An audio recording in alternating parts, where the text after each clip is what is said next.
Welcome back. Today we're going to tell some truly unsettling stories from the internet. Tales that unfold like a chilling mystery sometimes, leading to some really shocking conclusions. These aren't just lists of facts, they're narratives. Digital trails, human behavior, and just the strange corners you find in online spaces. We've got 3 distinct stories for you today, each one pretty intriguing in its own way. First, there's this chilling case. A gamer whose online persona, well, it hid a very dark secret and a terrifying plan. Then we'll switch gears and look at this decades-long hunt for some eerie, almost forgotten public service announcements from Japan. And finally, we'll unpack the surprising, and I have to say, ethically complex origin story behind one of the internet's most iconic, kind of creepy images. We're going to tell these in a way that hopefully keeps you on the edge of your seat. They really explore how digital footprints can lead to, unforeseen and often disturbing revelations. Let's get into it. Okay, so our first story. It starts in the world of Perfect World Void.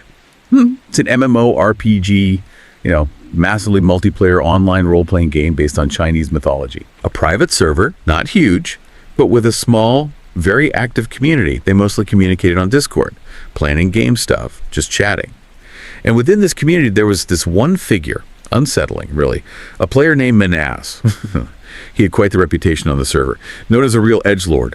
Often rude, dismissive, confrontational. He expressed dislike for certain groups pretty openly. And here's where it gets weird.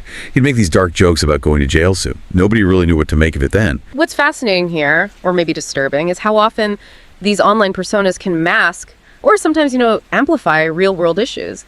Right, and it wasn't like nobody noticed. Manaz got banned from the Discord server multiple times, for bigotry, mostly. But somehow he always managed to sweet-talk his way back in. Now, the real person behind Manaz, he was a 23-year-old man. Manaz Zaman from Markham, Ontario. His family background. Parents immigrated from Bangladesh in the late 80s. They had really high expectations for academic success, especially his father. He had a sister, Melissa, who was apparently more rebellious, often clashing with her dad's rules. Manaz seemed different, but here's the real-life deception. Manaz had told his family he was studying engineering at York University, a pretty prestigious school. Said he was set to graduate in 2019. The reality. He'd never even been accepted to York. He'd gone to Seneca Community College, much less prestigious, and secretly dropped out after just 2 semesters. So for years, he kept up this lie. He later said he spent his days just hanging out at the mall or the gym, escaping the pressure maybe, in perfect world. But that supposed graduation date, July 28th, 2019, it was getting closer. His whole house of cards was about to collapse. He couldn't face that, so he came up with a plan. A plan so twisted, so despicable, it really defies comprehension. In the weeks leading up to July 28th, his behavior on Discord got even more intense, changing usernames to things like subhuman, don't deserve life. His jokes got much, much darker, more toxic. Most users, though, still just thought he was trolling, pushing buttons, until July 27th, 2019. One day before this fake graduation, Manaz posted a message on Discord and just said, "Gonna kill my parents and go to jail you shortly." Ooh, and then, boom, a photo. Looked like a dead woman. Captioned, "This is my mom." Later, another photo, another corpse, claiming it was his grandmother. This raises such a critical question about how we interpret online behavior, doesn't it? When does someone just being a troll cross the line into being a genuine threat? It's incredibly difficult to tell sometimes. Exactly. And most users initially did dismiss it. Just dark pranks, maybe photos from the web. But one user, John, he knew Manaz a bit better. He had a bad feeling. He believed him. John shared the photos with another user, Nicole. She was a criminal justice student, had some forensic knowledge. She looked at them and she was pretty sure they were real murder victims, not staged, not found online anywhere. She said this was the real deal. So John shared this with the whole Discord server. Now they believe the photos were real. They were worried Manaz might kill again.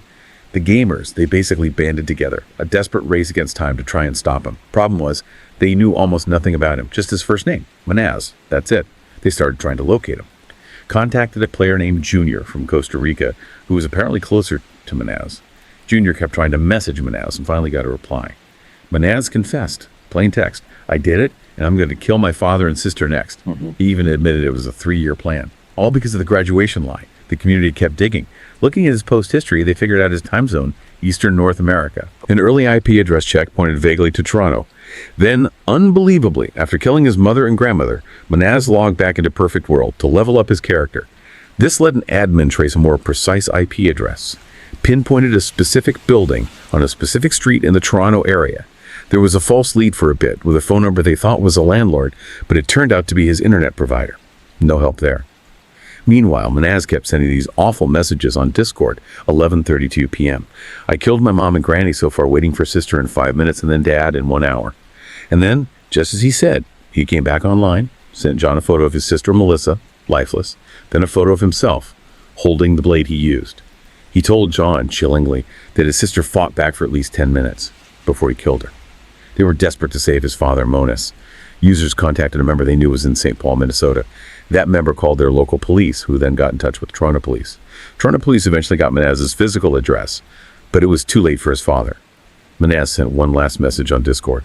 I just slaughtered my entire family and will most likely spend my life in jail if I manage to survive. I hope I made you all laugh at one point or another. I hope I remember the good times. I will miss you all. The community knew police were on the way, so they just kept him talking, distracting him, so he wouldn't hurt himself or prepare for anything. And it worked. July 28th, 2019. Police arrive at Castlemore Avenue in Markham. Manaz posted one last thing. Police are here, goodbye. Then he just surrendered immediately. When they asked what was inside the house, he just told them, you'll see. Yeah. Inside, they found the bodies. His grandmother Verosa, sister Melissa, mother Mames, and his father Monas. All struck with a crowbar, then their throats sliced. It's a horrific story, but the actions of that Discord community, saving every message, every picture Manaz sent, that became crucial evidence.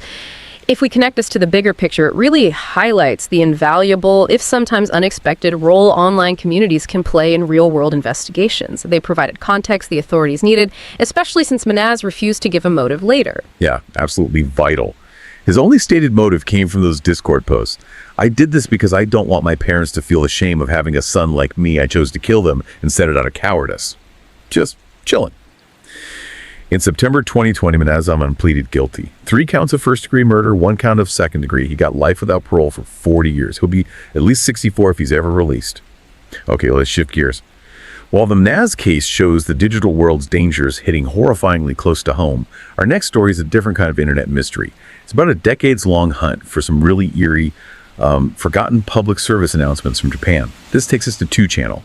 It's a now-defunct Japanese text board, Madonna's of posting about pretty much anything. On April 27th, 2002, someone started a thread about disturbing commercials, and this thread just triggered something, a collective memory among hundreds of users. They all remembered these specific PSAs from the Tokyo Metropolitan Police popping up suddenly during commercial breaks. They'd start with this, like ear-piercing sound, a phone ring, or a police siren. Then, a wanted suspect's face would fill the screen. Name, age, last known location. A male announcer would detail their crimes, and it always ended with, "This is a request from the Tokyo Metropolitan Police Department." So you had hundreds of people remembering these wanted suspects' PSAs quite clearly. But nobody could find them online. Not on YouTube, Nico, anywhere. It started to feel like this weird collective fever dream. Or maybe a Mandela Effect thing. You know, that phenomenon where lots of people remember something one way, but it turns out it never happened, or happened differently. That's exactly what it sounds like. And what's fascinating here is the power of that shared yet elusive memory. It's almost like an urban legend forming in real time in the collective consciousness online. It makes you question how reliable collective memory is, especially before everything was digitally recorded. Yeah, exactly. As the search went on, people started remembering more details, like maybe a blue background behind the face, or a black screen with just a flashing police light. The search got more attention when a YouTube user, Animero2, made a recreation based on these memories. And that recreation felt really similar to some Western internet mysteries, like the whole Selena Delgado thing, a really eerie vibe. The first big breakthrough came from old newspaper archives. Internet sleuths found articles confirming the ads. Turns out, starting in 1970, the Tokyo Metropolitan Police designated February as the Wanted Suspects Investigation Month. And as part of that, they aired these commercials on 5 TV networks asking for the public's help. Then someone found an old magazine, Omasiro Hama, from the 70s. It had an article with transcripts from broadcasts on February 5th, 1975. One was for a specific 36-year-old murder suspect. Another was more general, from the Prime Minister's office, about 700 wanted suspects nationwide, urging cooperation. So, the PSAs were real, not a fever dream. They were lost media. But the next question was, how long did they run? Just the 70s? If so, finding recordings would be tough. VCRs were expensive, not common back then. But if they ran into the 80s, well, the chances of someone having taped them went way up. People searched for nearly 2 decades. It seemed like a lost cause. And then, almost out of nowhere, October 26, 2023, A YouTuber named 1977 Pop uploaded something. It was a 36-minute recording of a Japanese variety show from 1977 called Jinsa. And crucially, it included the commercial breaks. And right there, nestled in the middle of those old ads, Eureka, one of the missing wanted suspects, PSAs. It was finally found, saved completely by accident, by a fan of that old show who just happened to record that specific episode and decided to upload it years later. Incredible luck. They inadvertently preserved this huge piece of lost media that internet communities have been hunting for ages. And the translation confirms the descriptions. It says, this is an appeal from the Tokyo Metropolitan Police Department. Saburo Kato, 29 years old, is wanted for the unlawful possession of explosives. He's 165 centimeters tall and has a mole to the left of his nose. If you recognize this face, dial 11010. It really drives home the point, doesn't it? What other pieces of our shared cultural memory, things we half remember or think might be myths, are just sitting there, waiting to be unearthed on some old, dusty tape in someone's attic? It makes you wonder about the fragility of digital memory, too. Absolutely. So yeah, those hundreds of internet users, their memories were spot on. And while this one PSA is found solving that specific piece of the puzzle, there were likely many others. Sister PSAs, you could call them, still unaccounted for. The hunt probably isn't over entirely. Okay, for our final story today, let's dive back into another long-running internet mystery that actually saw a huge breakthrough relatively recently. We're talking about the infamous Jeff the Killer image, that creepypasta character, with the horribly mutilated face, instantly recognizable. But despite being so famous, its actual origin remained a total mystery for years. Just to recap what was generally known for a long time. The most famous story about Jeff appeared around 2011, but the character itself and the image seemed to first pop up back in 2008. On Newgrounds, posted by a user called Sousa actually claimed, falsely, that it was self-portrait, said he used a latex mask. We know now that's not true. It's clearly photoshopped. And it's just a classic example of digital folklore, isn't it? How an image can get completely detached from its origins and take on this whole new life, this whole new meaning, becoming foundational to an internet legend. Totally. And it turns out the image actually has Japanese roots, way before Sousa used it. Back in 2007, there was this Japanese video, NNN special broadcast. It was recreating an urban legend, and right at the very end, it briefly flashed the Jeff image. So working backwards from there, internet detectives started tracing its evolution. The version most people know, the really famous one, they call it JTK2. That first surfaced on a Japanese message board called Presi, November 16th, 2005, posted by someone named Omega Volt. But even before that, there was an earlier version, less edited, called JTK1, appeared on the same site, Presi, on September 10th, 2005, posted by Mr. Mulholland. Mr. Mulholland later said he found JTK1 on another site, Frem, under the title Fear of a Summer Night. There's even a hint of a possible earlier appearance, maybe February 3rd, 2004, but it's unarchived. So hard to confirm. Now, Mr. Mulholland's theory was that the original source was probably a screen grab from some viral video of a middle-aged Asian woman circulating mid-2005, and internet users back then were manipulating it, making it creepy to scare each other, or maybe just for laughs. So sometime between September and November 2005, someone likely this Omega Volt user took that earlier version JTK1, messed with the eyes, stretched the mouth out, and created JTK2, the face we all recognize as Jeff.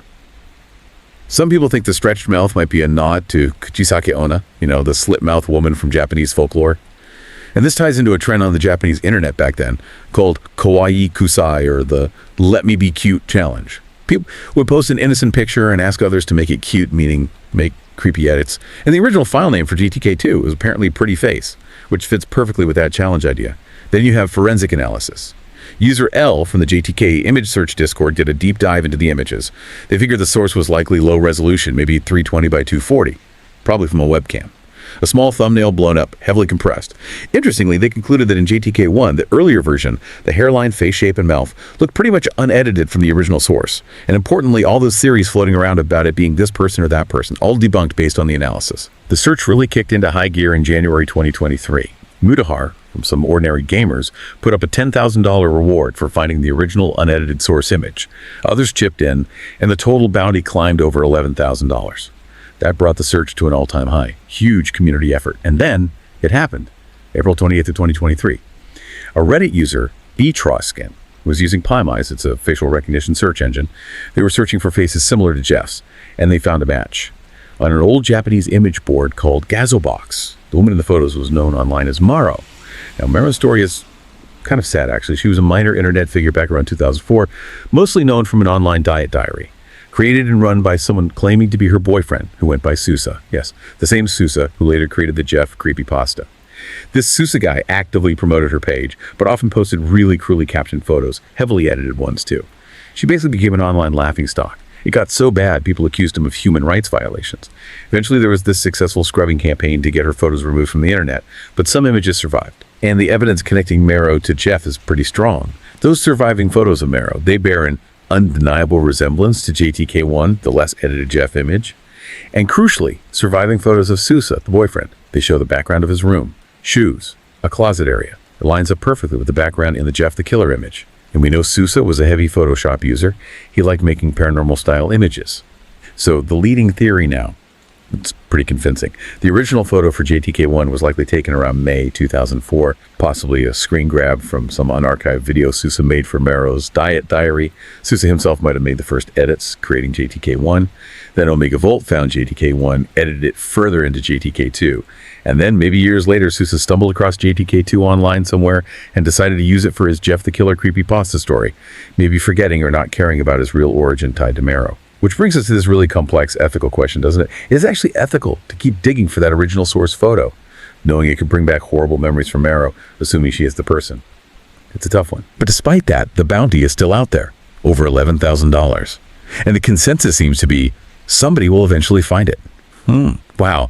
These stories, they really show the strange, sometimes incredibly dark ways that information, identity, and just life intertwine online and offline. From real-world violence planned in chat rooms to these long, obsessive hunts for lost media to the really unsettling origins of internet icons. Our digital world is full of complex, hidden narratives. It definitely leaves you with a key question to ponder, doesn't it? How much of what we see and experience online is, a true reflection of reality, and what other hidden stories, maybe uncomfortable ones, are lying just beneath the surface of all our digital interactions? It's something worth thinking about. Thank you for joining us on this. Yeah. Well, pretty unsettling journey into the shadows of the internet today. If you enjoyed these gripping tales, and if you want to explore more stories that are scary, exciting, and absolutely fascinating, please do make sure to like, share, and subscribe to the Horror Docs channel. Your support really helps us uncover even more incredible stories for you. Until next time.